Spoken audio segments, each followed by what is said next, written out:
Hai teman-teman, masih bersama saya, Mr. Z, bicara. Tentu saja bicara tentang kebenaran berdasarkan fakta, data, dan realita.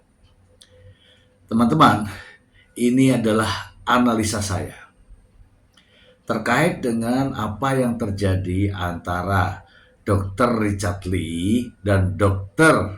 Detektif. Ini sangat memprihatinkan kita semua ya. Kedua-duanya dokter, kedua-duanya pebisnis, kedua-duanya pengusaha dalam bidang yang sama.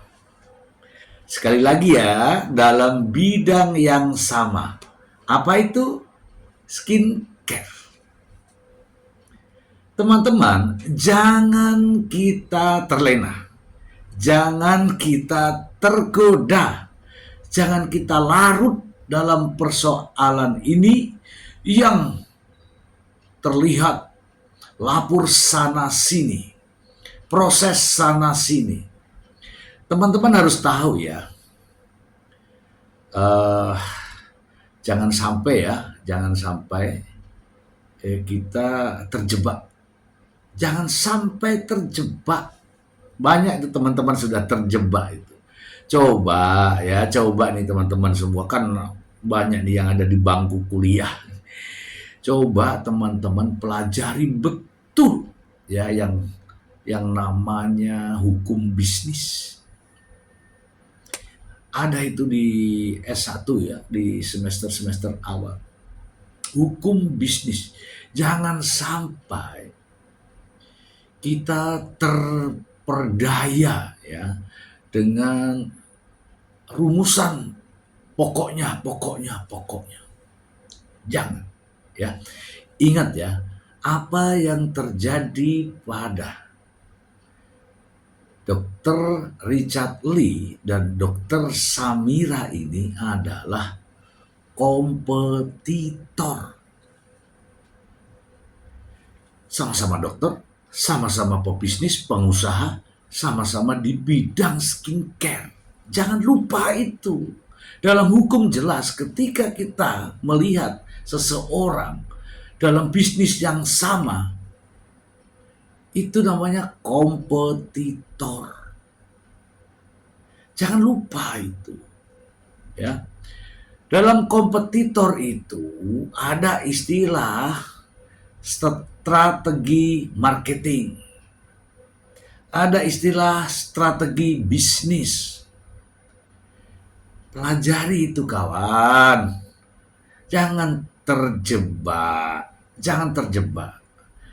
Ya minimal mengetahui apa itu kompetitor. Ya, kompetitor itu ada beberapa macam. Ada kompetitor secara langsung, ada kompetitor tidak langsung. Kompetitor secara langsung adalah produk yang sama, ya kan? Pasar yang sama, ya kan? Itu kompetitor langsung. Contoh, ya ini skincare ini. Produknya sama, khusus untuk wajah, untuk perempuan. Ini namanya kompetitor langsung. Strateginya seperti apa? Dalam hukum bisnis ada. Pelajari itu. Kemudian ada istilah kompetitor tidak langsung. Nah, di sini ya, produknya mungkin berbeda, tetapi peruntukannya, kegunaannya, kebutuhan yang sama. Anda bisa lihat kok, merek kapas saja sudah kelihatan. Kapas, ya kan? Tisu saja sudah kelihatan di situ. Ya, apalagi mau yang hal-hal yang lain. Dan di sini kita melihat ada kompetitor besar. Juga kita pelajari di situ, ya, seperti alat-alat mobil. Ya kan? Coba Anda merek mobil itu kompetitor semua itu. Jadi kalau produk sama, keuntungan kegunaannya sama, itu kompetitor, itu persaingan bisnis. Jangan kemana-mana. Jangan kemana-mana. Jangan kita ini yang paham hukum diperalat di sini. Jangan. Pelajarilah, ketik saja itu hukum bisnis. Kompetitor pasti ketemu itu, teman-teman. Ya. Kemudian kepada teman-teman semua, sebelum melakukan langkah-langkah yang dianggap tidak populer, lebih baik lakukan analisa-analisa yang mendalam tentang kompetisi ini. Jangan sampai Anda seolah-olah bekerja, tapi tahukah Anda sedang dimanfaatkan oleh pihak lain yang menghadapi kompetitornya tidak mampu, maka dia menggunakan piranti lunak yang lain. Ini yang sangat berbahaya, dan inilah yang sedang terjadi. Teman-teman, polisi, jaksa, hakim, semuanya, mari ya, termasuk para pengacara, belajar kembali tentang yang namanya hukum bisnis. Pelajari kembali yang namanya strategi marketing, strategi bisnis. Anda akan menemukan hal-hal semacam ini.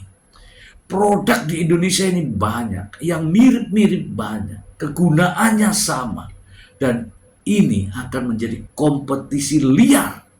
Dan teman-teman harus paham betul bagaimana, di posisi mana Anda bersikap. Jangan sampai justru teman-teman diperalat dan pada akhirnya akan menyalahi wewenang atau setidak-tidaknya melampaui wewenang yang kita miliki. Hati-hati di sini, hati-hati. Seperti yang saya sampaikan jauh sebelumnya, bahwa antara dokter detektif dan dokter Richard Lee ini adalah persaingan bisnis, persaingan usaha tidak sehat dengan memanfaatkan aparat-aparat penegak hukum, sementara ia sendiri mengatasnamakan konsumen dan mengatasnamakan masyarakat. Hati-hati teman-teman. Pelajari betul hukum bisnis dan hukum persaingan usaha, termasuk diantaranya adalah strategi marketing. Itu saja dari saya, Mr. C. bicara. Terima kasih.